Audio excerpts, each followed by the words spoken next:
Hello friend, स्वागत है आपका अपनी चैनल आज क्लास में। जैसे आपको पता है मैट्रिक बोर्ड परीक्षा 2021 के लिए क्रैश कोर्स शुरू कर दिया गया है और ये क्रैश कोर्स उन बच्चों के लिए काफ़ी महत्वपूर्ण है जिनकी तैयारी किसी कारणवश नहीं हो पाई है।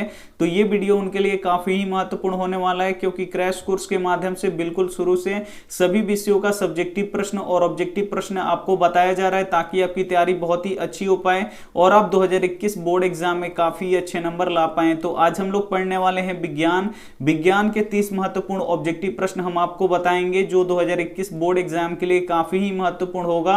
तो एक भी प्रश्न आप स्किप मत कीजिएगा, वीडियो को पूरा शुरू से लेकर अंत तक देखिएगा और इसमें से जो भी प्रश्न आपको याद नहीं होगा उसे आप लोग नोटबुक पे लिख के याद कर लीजिएगा। चैनल को सब्सक्राइब नहीं किए हैं तो चैनल को सब्सक्राइब कर लीजिए, साथ में बेल आइकन को ऑल पे दबा लीजिए ताकि जब भी क्लास हो तो आपके पास नोटिफिकेशन पहुंचता रहे। तो आइए शुरू करते हैं यहाँ पे पहले नंबर प्रश्न से।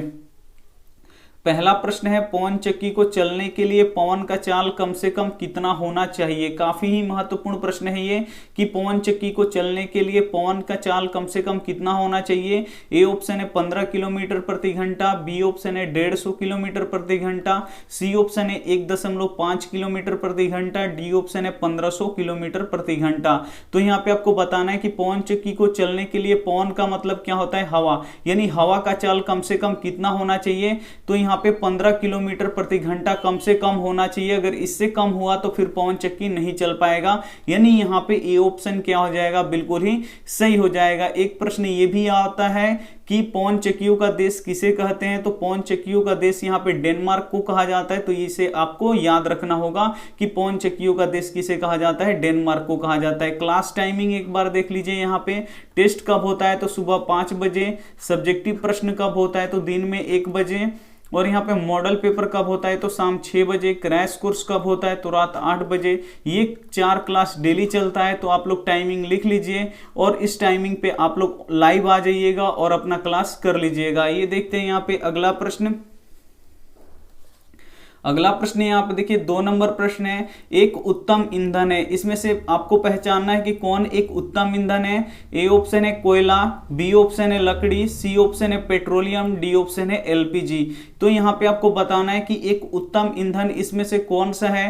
तो जो ये एलपीजी है ये एक क्या है, उत्तम ईंधन है, यानी यहाँ पे डी ऑप्शन क्या हो जाएगा, यहाँ पे बिल्कुल ही सही हो जाएगा। एलपीजी का यहाँ पे पूछता है कि इसका फुल फॉर्म यानी विस्तृत रूप क्या होता है। तो ये इसका विस्तृत नाम क्या होता है, तो एलपीजी का विस्तृत नाम होता है लिक्विफाइड पेट्रोलियम गैस। तो ये आपको यहाँ पे याद रखना है। एक प्रश्न ये भी आता है कि एलपीजी का मुख्य घटक क्या होता है। तो एलपीजी का मुख्य घटक ब्यूटेन होता है। तो ये भी आपको साथ में याद रखना है। आइए देखते हैं यहाँ पे अगला प्रश्न। अगला प्रश्न है, आप देखिए 3 नंबर प्रश्न है, क्लोरोफिल वर्णक का रंग कैसा होता है। ए ऑप्शन है हरा, बी ऑप्शन है लाल, सी ऑप्शन है पीला, डी ऑप्शन है नीला। तो यहाँ पे आपको बताना है कि क्लोरोफिल वर्णक का रंग कैसा होता है। तो हरा होता है, यानी यहाँ पे ए ऑप्शन क्या हो जाएगा, यहाँ पे बिल्कुल ही सही हो जाएगा। इसी क्लोरोफिल वर्णक के कारण जो पेड़ पौधों की पत्तियां होती हैं वो कैसा दिखाई देती हैं, तो वो हरा दिखाई देता है। तो पेड़ पौधों की पत्तियां हरा किसके कारण से दिखाई देती है, तो क्लोरोफिल के कारण ही दिखाई देती है। तो ये भी आपको यहाँ पे याद रखना है। और यहाँ पे देखिए क्लोरोफिल में कौन सा तत्व पाया जाता है, तो मैग्नीशियम पाया जाता है। तो ये भी आपको साथ में याद रखना है। आइए देखते हैं यहाँ पे अगला प्रश्न।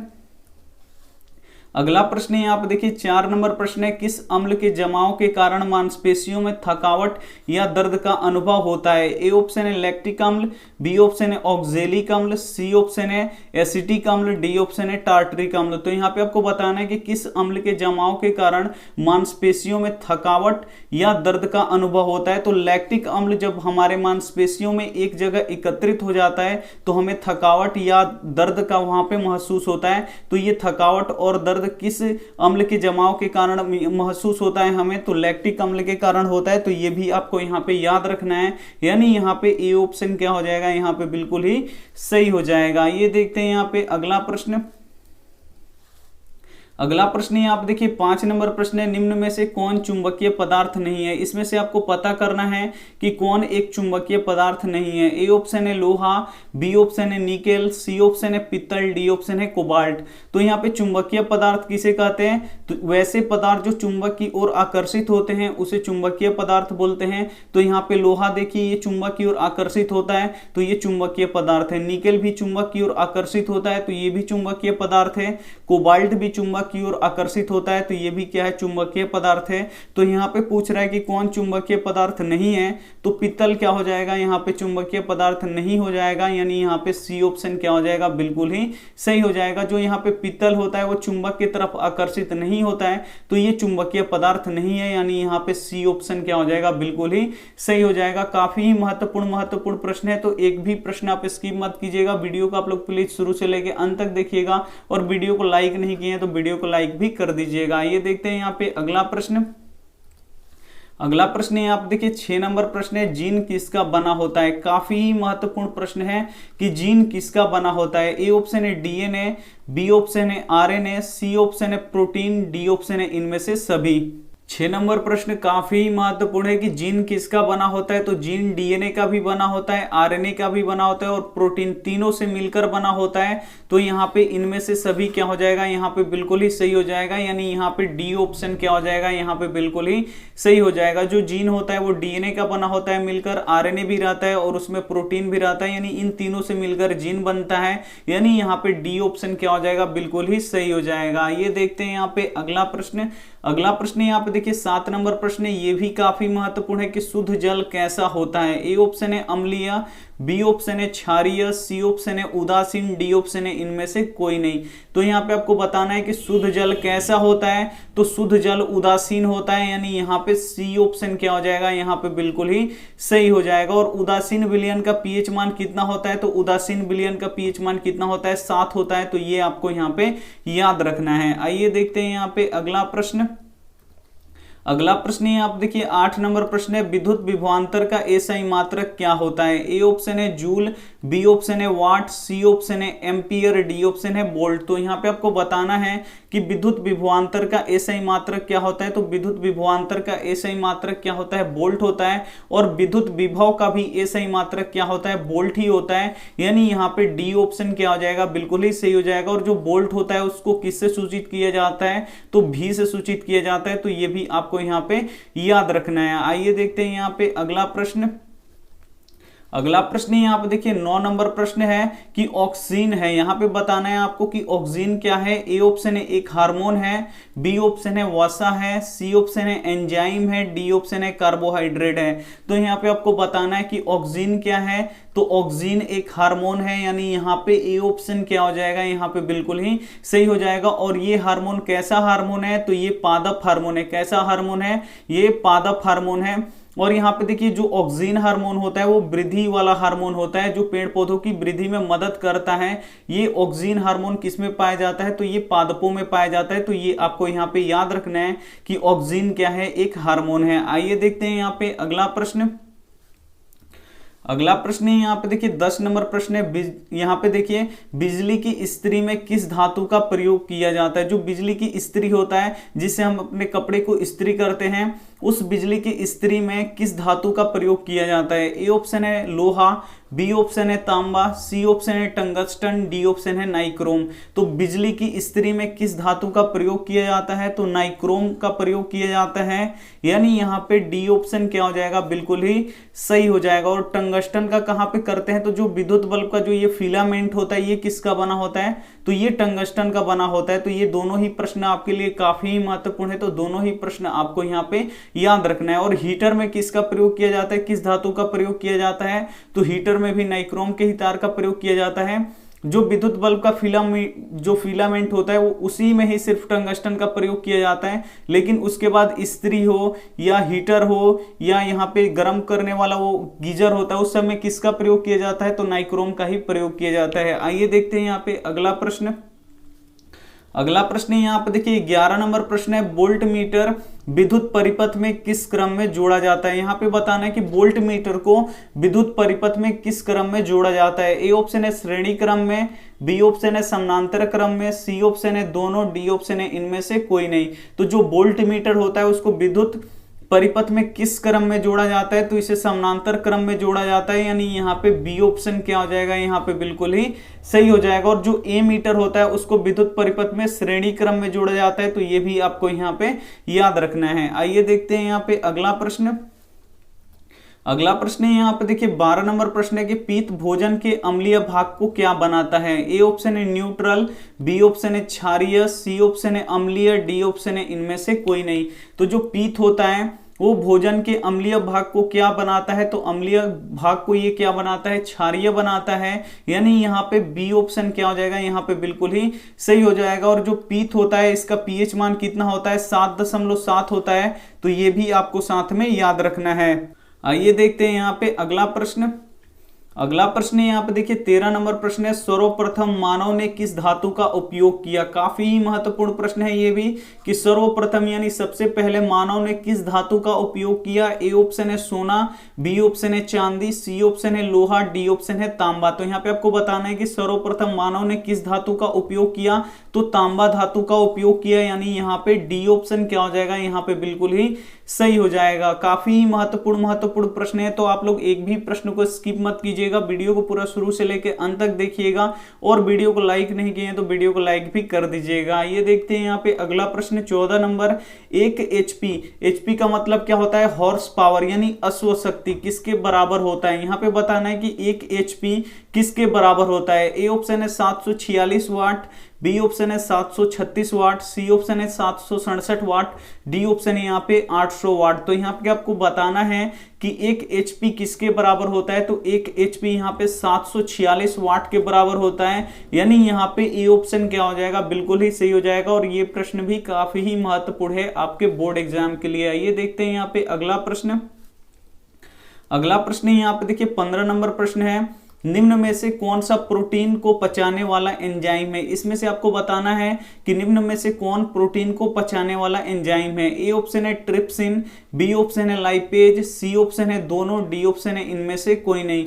तो यहाँ पे आपको बताना है कि इनमें से कौन प्रोटीन को पचाने वाला एंजाइम है। तो जो ट्रिप्सिन है ये क्या है, प्रोटीन को पचाने वाला एंजाइम है, यानी यहाँ पे ए ऑप्शन क्या हो जाएगा, यहाँ पे बिल्कुल ही सही हो जाएगा। ये देखते हैं यहाँ पे अगला प्रश्न।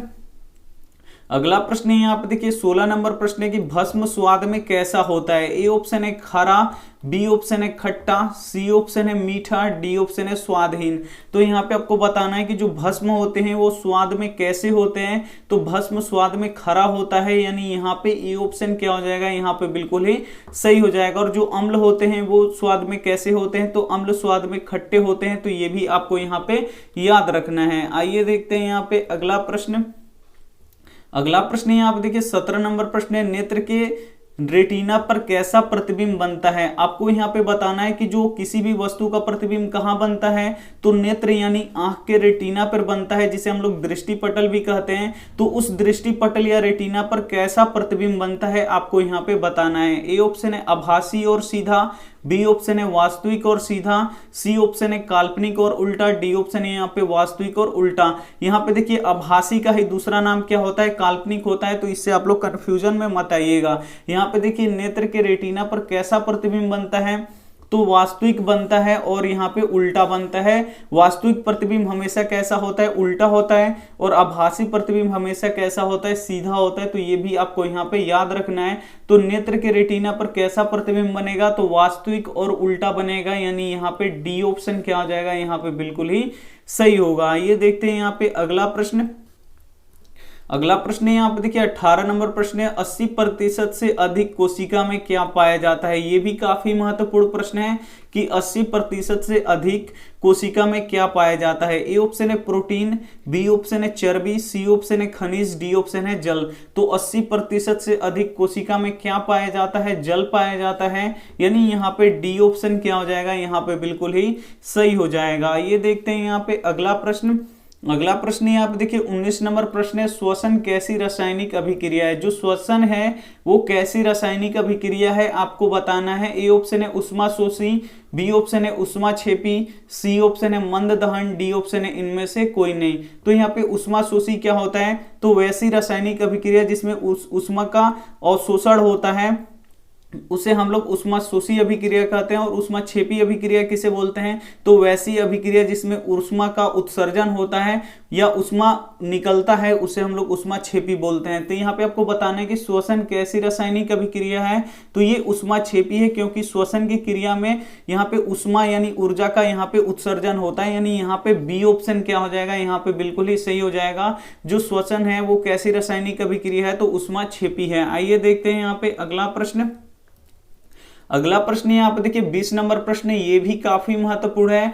वायुमंडल नहीं होता तो आकाश कैसा प्रतीत होता है। ए ऑप्शन है लाल, बी ऑप्शन है काला, सी ऑप्शन है नीला, डी ऑप्शन है उजला। तो वायुमंडल नहीं होता तो आकाश कैसा प्रतीत होता। जब वायुमंडल नहीं होता तो प्रकाश का प्रकीर्णन नहीं हो पाता, और जब प्रकाश का प्रकीर्णन नहीं हो पाता तो नीले रंग का प्रकीर्णन सबसे ज्यादा नहीं हो पाता। तो आकाश कैसा दिखाई देता, काला दिखाई देता। यानी यहाँ पे बी ऑप्शन क्या हो जाएगा, यहाँ पे बिल्कुल ही सही हो जाएगा। और एक ये भी प्रश्न आता है कि आकाश का रंग नीला क्यों दिखाई देता है, क्योंकि प्रकीर्णन के कारण ही ये आकाश का जो रंग होता है वो कैसा दिखाई देता है, नीला दिखाई देता है। प्रकीर्णन किस रंग का सबसे अधिक होता है, तो जो नीला रंग होता है उसका प्रकीर्णन सबसे अधिक होता है, इसीलिए आकाश का रंग कैसा दिखाई देता है, नीला दिखाई देता है। तो यहाँ पे देखिए अगर वायुमंडल नहीं होता तो आकाश कैसा प्रतीत होता, तो काला प्रतीत होता। यानी यहाँ पे बी ऑप्शन क्या हो जाएगा, यहाँ पे बिल्कुल ही सही हो जाएगा। ये देखते हैं यहाँ पे अगला प्रश्न 21 नंबर, मनुष्य के शरीर में कुल कितनी हड्डियां होती हैं। ए ऑप्शन है 206, बी ऑप्शन है 212, सी ऑप्शन है 200, डी ऑप्शन है 202। तो यहाँ पे आपको बताना है कि मनुष्य के शरीर में कुल कितनी हड्डियां होती हैं। तो मनुष्य के शरीर में 206 हड्डियां होती हैं। यानी यहाँ पे ए ऑप्शन क्या हो जाएगा, यहाँ पे बिल्कुल ही सही हो जाएगा। ये देखते हैं यहाँ पे अगला प्रश्न। अगला प्रश्न है, आप देखिए 22 नंबर प्रश्न है, दूध से दही बनना कैसी रासायनिक अभिक्रिया है। ए ऑप्शन है भौतिक परिवर्तन, बी ऑप्शन है रासायनिक परिवर्तन, सी ऑप्शन है दोनों, डी ऑप्शन है इनमें से कोई नहीं। तो दूध से दही बनना कैसी रासायनिक अभिक्रिया है, तो ये रासायनिक यहाँ पे परिवर्तन है या रासायनिक अभिक्रिया है। यानी यहाँ पे बी ऑप्शन क्या हो जाएगा, यहाँ पे बिल्कुल ही सही हो जाएगा। और दूध का पीएच मान कितना होता है, तो ताजे दूध का पीएच मान यहाँ पे 6 होता है। तो ये भी आपको यहाँ पे याद रखना है। और दूध दही में कौन सा अम्ल पाया जाता है, तो लैक्टिक अम्ल पाया जाता है। तो ये भी आपको यहाँ पे याद रखना है। आइए देखते हैं यहाँ पे अगला प्रश्न। अगला प्रश्न यहाँ पे देखिए 23 नंबर प्रश्न है, किस रंग का विचलन अधिक होता है। यहाँ पे आपको बताना है कि वो कौन सा रंग है जिसका विचलन अधिक होता है। ए ऑप्शन है लाल, बी ऑप्शन है नीला, सी ऑप्शन है पीला, डी ऑप्शन है बैगनी। तो यहाँ पे आपको बताना है कि किस रंग का विचलन अधिक होता है। तो जो लाल रंग होता है यहाँ पे किस रंग का विचलन अधिक होता है, तो जो बैगनी रंग होता है इसका विचलन क्या होता है, सबसे अधिक होता है, क्योंकि इसका तरंगदैर्ध्य बहुत ही कम होता है। और लाल रंग का विचलन सबसे कम होता है। क्यों कम होता है, क्योंकि इसका जो तरंगदैर्ध्य होता है वो बहुत ही अधिक होता है। आइए देखते हैं यहाँ पे अगला प्रश्न। अगला प्रश्न है यहाँ पे देखिए 24 नंबर भी प्रश्न काफी ही महत्वपूर्ण है। 24 नंबर प्रश्न है, पीत कहाँ बनता है। आपको बताना है कि जो पीत होता है वो कहाँ बनता है। ए ऑप्शन है यकृत में, बी ऑप्शन है आंत में, सी ऑप्शन है ग्रहणी में, डी ऑप्शन है यहाँ पे अमाशय में। तो यहाँ पे आपको बताना है कि पीत कहाँ बनता है, तो पीत यकृत में बनता है यानी लीवर में बनता है। यानी यहाँ पे ए ऑप्शन क्या हो जाएगा, यहाँ पे बिल्कुल ही सही हो जाएगा। जो पीत होता है वो कहाँ पे बनता है, यकृत में बनता है। आइए देखते हैं यहाँ पे अगला प्रश्न। अगला प्रश्न यहाँ पे देखिए 25 नंबर प्रश्न है, नमक का रासायनिक सूत्र क्या होता है। यहाँ पे आपको बताना है कि जो नमक होता है उसका रासायनिक सूत्र क्या होता है। ए ऑप्शन है NaCl, बी ऑप्शन है MgCl2, सी ऑप्शन है यहाँ पे MgCl2, डी ऑप्शन है यहाँ पे Na2SO4। तो यहाँ पे आपको बताना है कि नमक का रासायनिक सूत्र क्या होता है। तो नमक का रासायनिक सूत्र NaCl होता है। यानी यहाँ पे ए ऑप्शन क्या हो जाएगा, यहाँ पे बिल्कुल ही सही हो जाएगा। ये देखते हैं यहाँ पे अगला प्रश्न। अगला प्रश्न यहाँ पे देखिए 26 नंबर भी प्रश्न काफी ही महत्वपूर्ण है। मानव नेत्र किस तरह कार्य करता है? ए ऑप्शन है दूरबीन की तरह, बी ऑप्शन है कैमरे की तरह, सी ऑप्शन है सूक्ष्मदर्शी की तरह, डी ऑप्शन है इनमें से कोई नहीं। तो यहाँ पे आपको बताना है कि मानव नेत्र किस तरह कार्य करता है। तो जो मानव नेत्र होता है वो कैमरे की तरह कार्य करता है, यानी यहाँ पे बी ऑप्शन क्या हो जाएगा, यहाँ पे बिल्कुल ही सही हो जाएगा। ये देखते हैं यहाँ पे अगला प्रश्न।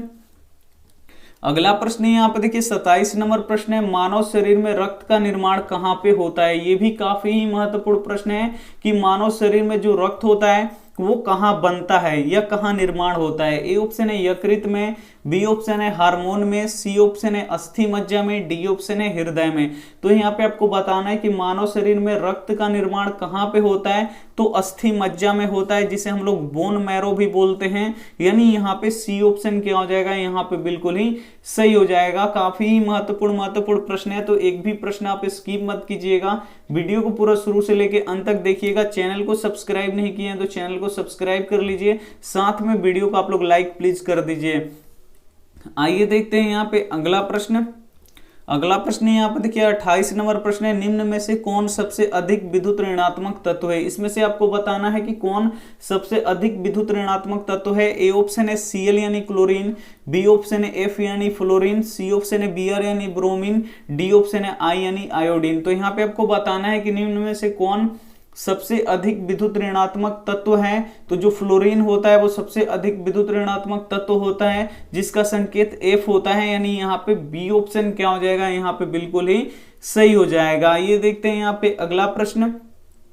अगला प्रश्न यहाँ पे देखिए 29 नंबर प्रश्न है, मोटर कार के हेडलाइट में किस दर्पण का प्रयोग किया जाता है? ये प्रश्न ऐसे भी पूछता है कि मोटर कार के अग्रदीप में किस दर्पण का प्रयोग किया जाता है। यहाँ पे हेडलाइट का हिंदी लिख देता है अग्रदीप, तो आपको कंफ्यूजन नहीं होना है कि मोटर गाड़ी के हेडलाइट या अग्रदीप में किस दर्पण का प्रयोग किया जाता है। ए ऑप्शन है समतल दर्पण का, बी ऑप्शन है उत्तल दर्पण का, सी ऑप्शन है अवतल दर्पण का, डी ऑप्शन है उत्तल लेंस का।